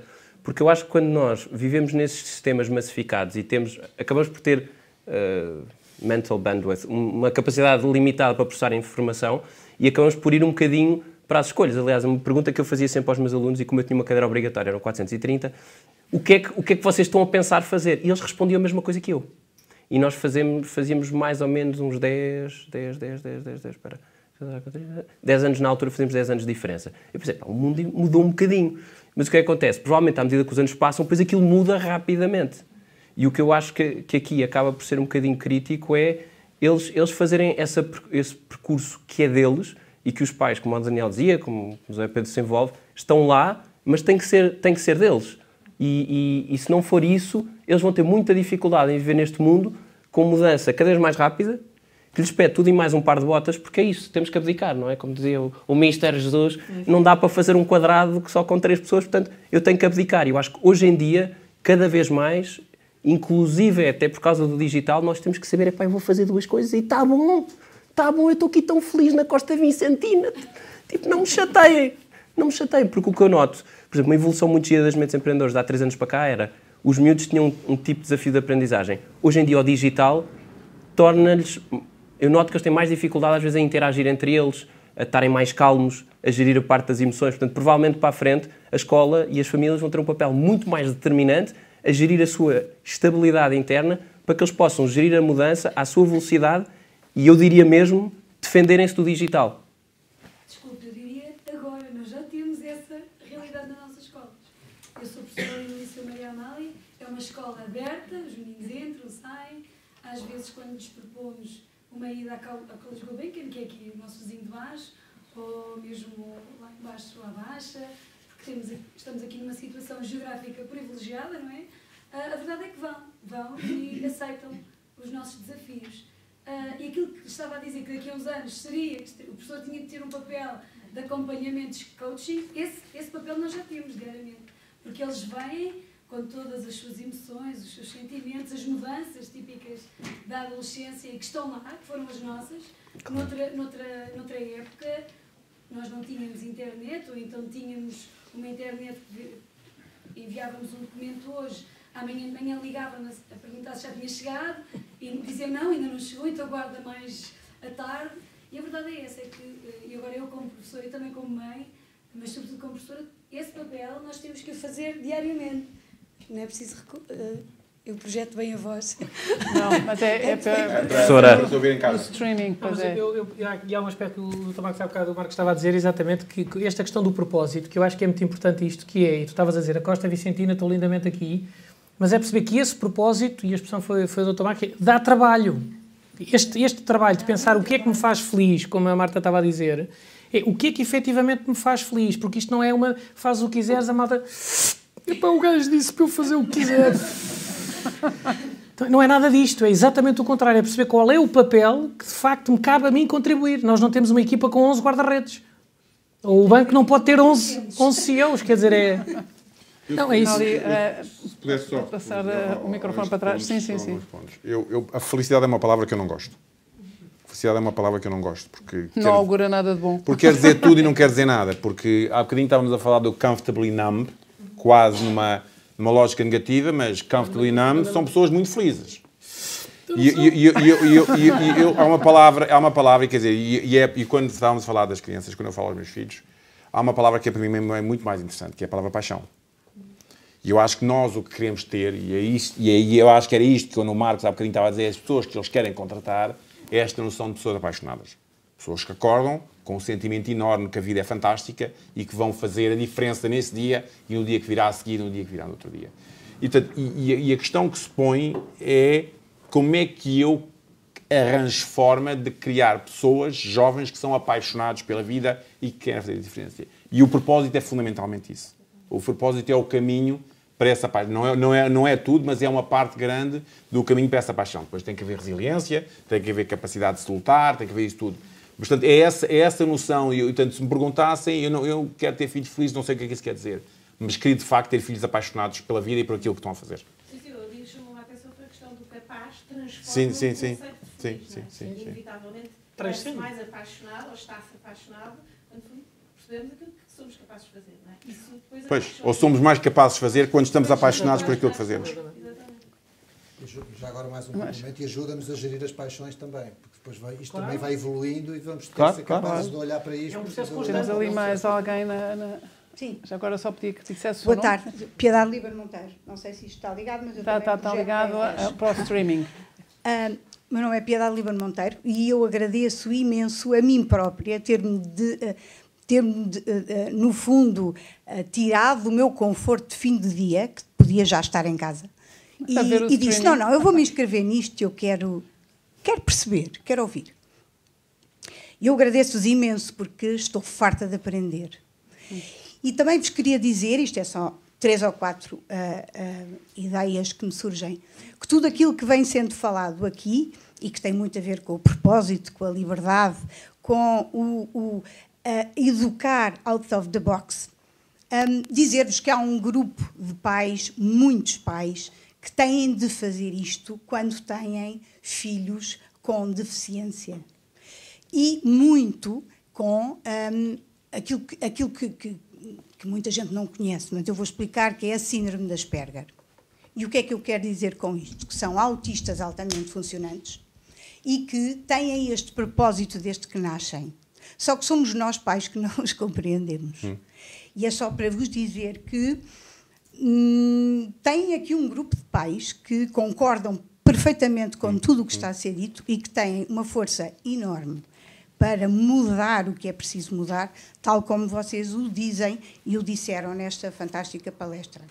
Deixa-me só pegar nisto, porque eu acho que este ponto é um ponto muito importante. Eu vou deixar lá claro. Não, é só, e dizer também que nós temos de educar exatamente com este desafio, temos de os conhecer primeiro para lhes dar esta liberdade de o que é que tu queres fazer, como é que vais fazer, cai, experimenta, cai. Porque nós estamos certamente aqui, porque somos os únicos que vos aceitamos tal qual vocês são. O guru desta síndrome de Asperger, que é o professor Tony Atwood, diz: o nosso mundo vai precisar imenso de pessoas com síndrome de Asperger. Eu não sou fundamentalista nisto.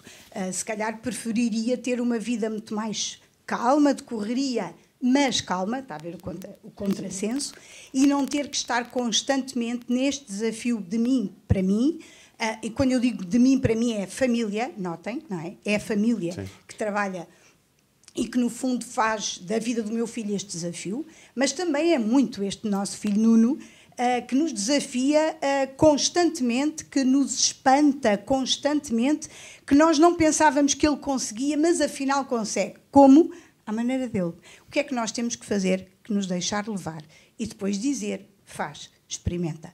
Nós estamos aqui. E eu penso que é esse o papel fundamental dos pais hoje em dia, de filhos com síndrome de Asperger ou sem síndrome de Asperger. Vai, descobre. Agora, há uma certeza. Se partires a cabeça, vem ter comigo, eu levo-te ao hospital ou vais pelos teus próprios meios. Também não é mau. Dizer também que quando perguntam ao Dr. Marco como é que é esta busca de talentos, quero dar os parabéns ao Santander, porque nós, a Associação Portuguesa de Síndrome de Asperger, temos jovens aqui no Santander, empregados, que de facto descobriram o seu propósito e que nós, a associação, damos a mão. A APSA é um pai de muitos meninos, não é? E que dá a mão e que capacita as empresas a não terem medo destes jovens out of the box, que podem não ter curso disto, daquilo ou daquilo outro, médias absolutamente fantásticas, mas à sua maneira. São extraordinariamente humanos. E a nossa missão é tentar dizer à sociedade o quão humanos são estas pessoas que têm esta dificuldade, que não é uma incapacidade. No fundo, peço desculpa porque pode parecer uma conversa que não tem princípio, meio e fim. Foi muito... Estou felicíssima por estar aqui. Muito obrigada. Também queria agradecer porque a Piedade, de certa forma, representa, através da associação, através do testemunho de mãe de um filho com síndrome de Asperger, representa todas as diferenças. Aqui, a sua voz dá voz a todas as pessoas que têm filhos ou alunos com diferença. Portanto, agradeço imenso. E é só pedir para passar o microfone para trás. Posso pegar neste ponto, porque eu acho que este ponto é de facto muito importante e é maior do que a questão do síndrome da Asperger. Porque, quer dizer, se nós realmente... E há aqui, de facto, um processo de desaprendizagem coletivo, que é, se nós realmente passamos a definir as pessoas, os indivíduos, e aquilo que eles aprendem, numa lógica de propósito, de liberdade e de paixão, que são as palavras que estão aqui a circular, a seguir vem uma questão que é uma questão de diversidade. Porque, a partir daí, deixa de haver uma bitola que mede o que é ser-se capaz. O que é que significa ser-se capaz? Deixa de ser um standard com o qual quem é compliant sobe e quem não é compliant não serve. E passa a ser muito mais um espaço de muito maior diversidade em que há muito mais gente diferente, porque desde que eu saiba o que é que eu sou capaz de ter essa diferença e ter esse impacto, essa paixão, e vou por aí fora. E, portanto, questões como esta de pessoas que não entram naquilo que são os trâmites normais e, portanto, têm mais dificuldade, porque cada um encontra o seu valor. Cada um encontra o seu valor. E o potencial, agora do ponto de vista de competitividade de uma sociedade, o potencial de uma sociedade ser mais capaz de acrescentar valor e de contribuir, porque tem muito mais espaço para cada um poder contribuir da forma segundo a qual ele é mais capaz, e, portanto, das empresas se tornarem mais competitivas, da sociedade se tornar mais competitiva, cresce brutalmente. E isto é uma sociedade, de facto, se pensarem nisto, é uma sociedade completamente diferente da sociedade que era há 40 anos atrás. Quer dizer, em que havia o standard, as pessoas eram felizes, a maior parte eram felizes, o caminho estava certo, quem não chegava ficava fora, quem estava dentro, e quem não chegava ficava ali, olha, paciência, e tomava-se conta dela. E aqui estamos a falar numa sociedade muito mais em que cada um é o que é, há espaço para toda a gente, e cada um contribui da forma que o motiva mais. E eu acho que hoje há espaço para fazer isto, e o que é interessante é que que isto é aquilo que as organizações... O que o Marcos está a dizer é que, ao contrário de há 40 anos, é desta diversidade que hoje eles estão à procura porque querem encontrar esta paixão. E isto é um mundo de facto diferente, que exige universidades, para voltar a coisa, que exige universidades e escolas completamente diferentes para serem capazes de estar a produzir o talento que este mundo precisa. Então, agora já estamos em cima do tempo, porque realmente ficámos ricos, mas estamos outra vez pobres de tempo. Então, a última intervenção e depois vou pedir aqui um fecho a cada um. Boa tarde. Antes de mais, obrigada. Gostei muito de todas as intervenções. E, portanto, obrigada principalmente também a quem promoveu e permitiu o Observador e o Santander. Eu achei muito interessante, eu vou ser muito rápida, achei muito interessante porque tanto se fala do conforto ou da confiança que os pais transmitem, como estando sempre na retaguarda, mas também se pressupõe que as crianças, quando crescem, se tornem adultos resilientes e fortes. Portanto, nós, ao mesmo tempo que queremos proteger e dar cama, também os queremos dizer vai. E depois ser capaz de fazer sozinho. E isto acaba por ser... Há aqui uma gestão muito desafiante. E fez-me lembrar um livro que são Os Pais Conscientes, da Shefali Tsabari, penso que é assim que se pronuncia, que fala justamente da relação individual que o pai cria com o filho. E isto pode-se projetar para qualquer relação que nós criamos com qualquer outra pessoa, porque ela pressupõe que esta relação é única, individual e depende única e exclusivamente do pai com o filho, ou da mãe com o filho e com a filha. E, portanto, é sempre um desafio. Cada pessoa é um desafio e não se pode modelar. Não há padrão. Não há padrão. Cada pai é um pai, cada filho é um filho e cada pai tem o filho. Cada pai tem um filho que merece e cada filho tem o pai que merece também. E, portanto, esse crescimento tem que ser feito em conjunto, obrigatoriamente. E por isso também é um contributo que acaba por tocar. E, então, passando desta análise muito micro, que é um desafio micro, faltou-me, e por isso lanço a questão, não sei se temos tempo ou não, o macro. Porque vocês são altamente pensadores e muito evoluídos na forma como se projetam na educação, todos, cada um à sua maneira, mas então o que é que os nossos gestores sociais, que se chamam políticos, qual é o papel deles para facilitar toda esta sabedoria, que não é só conhecimento, não é só informação, porque vocês partilharam informação, partilharam conhecimento e partilharam sabedoria aqui. E o que é que os nossos políticos, ou o que é que a classe política, sem personalizar, de que forma é que eles são facilitadores? Pois, eu acho que a pergunta não pode ser à classe política, porque não está aqui representada, mas como é que estas pessoas podem influenciar a classe política? Ou as instituições públicas que tratam as massas, não é? Como é que um Ministério da Educação pode tratar e pode levar e pode fazer com que estas... Isso agora abre outra questão, sobretudo porque os professores têm sempre há sempre razões diferentes e isso levava-nos a outra discussão, mas eu não quero... Uma resposta até bastante curta. Sim. Então, agora cada um já só pode falar uma vez. Ok. E curto. Fair enough. Temos os políticos que merecemos. E, portanto, não. E, portanto, aqui a questão é, a sociedade civil tem que se mobilizar mais, funcionar em contrapeso construtivo. Quando eu digo que há muitos professores que querem imenso arriscar, mas têm uma pressão tremenda, tanto das direções como dos pais, porque os pais dizem, vamos inovar, medicina. E nós fazemos isto sem saber. Portanto, eu trabalhei 7 anos numa cultura muito mais de autonomia, mas, ou seja, a vantagem que a cultura portuguesa tem, por exemplo, é a família, que tem uma série de vantagens até do ponto de vista emotivo. Por exemplo, eu trabalhei 7 anos na Suíça e eu não queria que os meus filhos crescessem ali por uma questão de referência. Não era aquilo que eu queria para os meus filhos. Mas eles trabalham muito bem a autonomia. Portanto, é um equilíbrio que nós temos que encontrar. Por exemplo, o Ministério da Educação, se calhar daqui a 7 anos, vai libertar o orçamento porque muitos dos professores vão passar a ser problema da Segurança Social e pode repensar a questão. Mas depende se a sociedade civil quer que isto seja discutido, está disposto que isto seja consequente e não podemos deixar que o debate da educação seja só ocupado pelos sindicatos. Portanto, nós, sociedade civil, o que é que nós queremos para nós e o que é que estamos dispostos a fazer, apesar de, se calhar, só temos 1 ou 2 horas por cima do nosso trabalho. Não, mas é uma questão absolutamente chave. Daniel. Eu acho que há um problema maior, acho que não é só um problema de política nem disto, acho que nós temos um desafio como sociedade, que é, nós como sociedade, agora em Portugal, somos uma sociedade obcecada com regras porque não confiamos uns nos outros. Os portugueses não confiam uns nos outros como instituições, não confiamos uns nos outros como pessoas e não confiamos uns nos outros como instituições. E como não confiamos uns nos outros, queremos sempre que haja regras, ou seja, vejam o concurso ao ensino superior. O concurso ao ensino superior é um sistema que é completamente vedado a demasiada inovação, porque tem regras, é médias, é isto e aquilo, mas tem uma enorme vantagem para os portugueses, é que os portugueses confiam nele. Porquê? Porque como não confiam nas pessoas, confiam nas regras. Okay? E, portanto, o grande desafio que eu acho que vai pôr a sociedade portuguesa aqui é como é que vamos criar mais confiança nas instituições, ou seja, permitir que, por exemplo, as universidades ou as escolas possam ter mais espaço, mais liberdade para inovar, para tentar coisas novas e para isso, sem, para isso, perdermos confiança nelas. Porque a nossa reação é assim, não, vamos arranjar processos de acreditação que todos os dias entrem pelas escolas e confirmem que tudo o que estão a fazer está de acordo com as regras.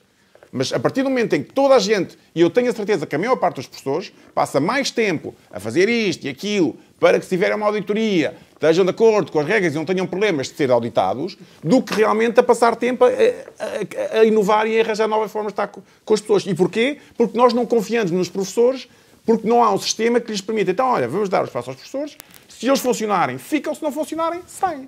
E, portanto, eu acho que nós temos que dar, mais do que esta questão das coisas, é preciso nós darmos mais espaço, corrermos mais riscos nós próprios. Portanto, no fundo, quase esta lógica de propósito, de liberdade, também tem que ser a lógica de liberdade que é dada às organizações e aos professores para, de facto, fazerem. Depois, com uma avaliação a seguir, que é se os alunos estão satisfeitos, se os pais estão satisfeitos, muito bem. Se não, vamos ter coisa. Portanto, temos que passar a um sistema menos de regras que não permitem a liberdade e o propósito e mais de avaliação de resultados para perceber o que é que funciona e o que é que não funciona e fazermos crescer o que funciona e pararmos com o que não funcinciona.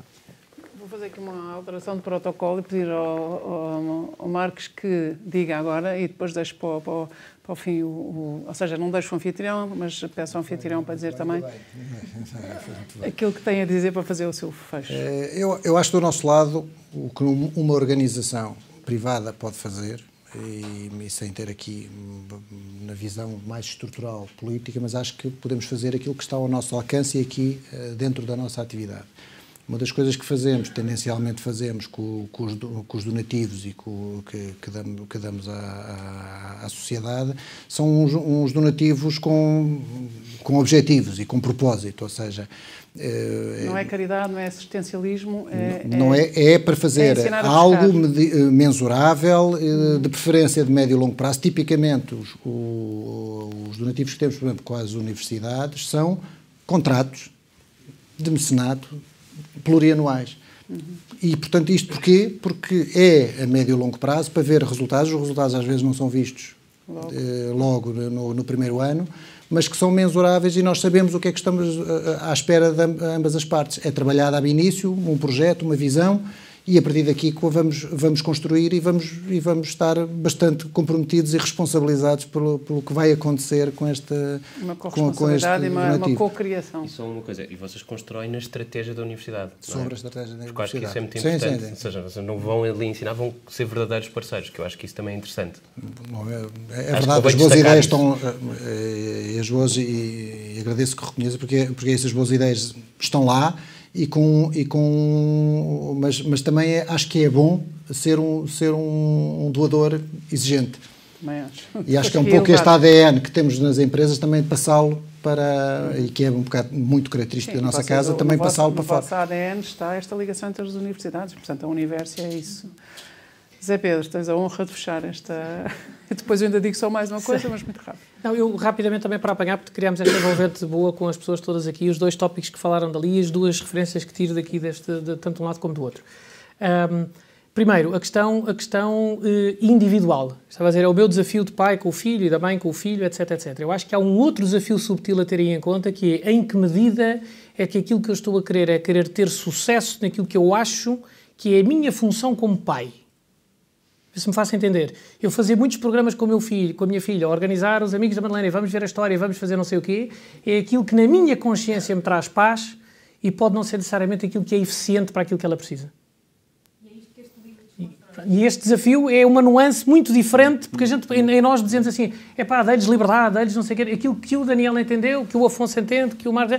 Nós podemos achar aquilo que nós entendemos e cumpri a minha missão, mas isto tem que se ver nos resultados. E com isto passo para o segundo tema, que é precisamente os resultados que o Daniel estava a dizer, como é que isto é avaliado. E, portanto, esta disponibilidade que o Santander tem relativamente ao projeto, está aqui uma boa ideia, vamos abraçar, vamos ser parceiros efetivos, como estavas a dizer, portanto, esta colaboração individual de cada um. Depois, sobre o tema dos políticos, que faz a ligação para esta avaliação, eu não gosto de nada de todo, e acompanho esta frase do Afonso, que temos os políticos que merecemos, que foi interpretada, se calhar, com este sorriso um bocadinho, pela negativa, é exatamente o contrário. Os políticos não vieram de outro planeta. Quer dizer, não há uma junta de freguesia só com políticos, que dizem, que chatice, agora temos que amar estes homens. Não! Eles, não é? Exatamente, ou seja, eles representam este coletivo. O desafio individual de propósito vale para um aluno, vale para um pai, como estava a dizer, vale para um professor e vale para um político. Se ele pensar como é que evolui para servir as pessoas, o resto será uma consequência. Relativamente a esta, como é que medimos isto? Só um statement final também por causa disto que o Daniel referiu, que acho muito interessante. Como é que se avalia, e sobre o tema precisamente das pessoas diferentes, que referiu há bocadinho. O senhor não me desculpe que eu não apanhei? Piedade. A Piedade referiu que eu gostava de... quando nós falamos, quais são as métricas que nós temos? Esteve em Portugal em 2014 um senhor chamado Mathieu Ricard. Ele é monge, budista, fotógrafo, é assim que gosta de se intitular, mas é doutorado pela Sorbonne em Neurociência nos anos 70 e depois viveu 30 anos no Tibete com o Dalai Lama e umas outras equipas a trabalhar sobre o impacto da meditação na vida das pessoas e em obras de solidariedade social incríveis. Um trabalho tanto de investigação como de solidariedade social. E esse homem esteve em Portugal em 2014 e a nota que deixava nesta abordagem final, que ele trouxe, que eu achei muito interessante, foi um conceito que nós falamos muito do crescimento sustentável. Temos uma obsessão pelo crescimento. Onde reparar que tal ordem que os relatórios fiscais, os relatórios e contas das empresas, diplomas legais, falam em crescimento negativo. Vamos lá ver. Existem palavras para dizer que cresceu. Não, mas a gente teve um crescimento negativo de 0,4. Mas para que um crescimento negativo? Porque é que temos de ser tarados pelo crescimento? Não é? O que eu quero que seja sustentável, a expressão não é minha, é dele, é mais do que um crescimento sustentável, nós procuramos uma harmonia sustentável. Exato. E é essa diferença que eu acho que é importante nós termos presente. É essa harmonia que nós procuramos, que vai obrigar, inevitavelmente, a uma desconstrução da maneira de pensar e a disponibilidade que o Santander tem para projetos como estes, para que individualmente, porque o projeto não é mundial, não é macro o problema, ou o problema é macro, mas a solução é micro. E acho que nos cabe a cada um de nós fazer isso. Muito bem. Eu queria agradecer a presença de todos, em especial estas vozes sonoras e estas vozes de trovão e de paixão com que cada um aqui expôs as suas ideias e arriscou, porque algumas destas ideias são disruptivas e são de facto muito visionários. E queria só deixar um aviso à navegação aos pais e aos alunos. Hoje em dia está estudado que os alunos, esta é a geração, os nossos filhos e os filhos dos nossos filhos vão evoluir profissionalmente através de pelo menos 25 atividades diferentes, o que dá tempos entre projetos, o que dá emprego e desemprego, o que dá muita variedade de atividades. E talvez aquilo que seja possível dizer como mensagem positiva também é: não tenham medo de não saber exatamente o que é que querem, porque muitos ainda estão desnorteados sem saber, não sei o que é que quero. Eu acho que o que é importante é saber sempre o que não quero, o que não me convém, o que não me ajuda a crescer, o que não cria impacto, o que me faz enfraquecer, e saber sempre o que é que nós não queremos, e isto acho que ajuda a ajudar os nossos filhos, os nossos alunos, saber sempre o que não queremos, o que não nos convém, o que não é bom para nós, para a comunidade e para o mundo, acho que pode ser também uma pista interessante. Queria agradecer muitíssimo aos anfitriões, queria agradecer muitíssimo ao Observador ter estendido este tempo, e queria agradecer incrivelmente a cada um de vocês, porque falam com consistência, com coerência e com paixão. Ou seja, tudo o que vocês dizem pode ser conferido, validado na vossa ação diária. Muito obrigada e parabéns. Obrigado.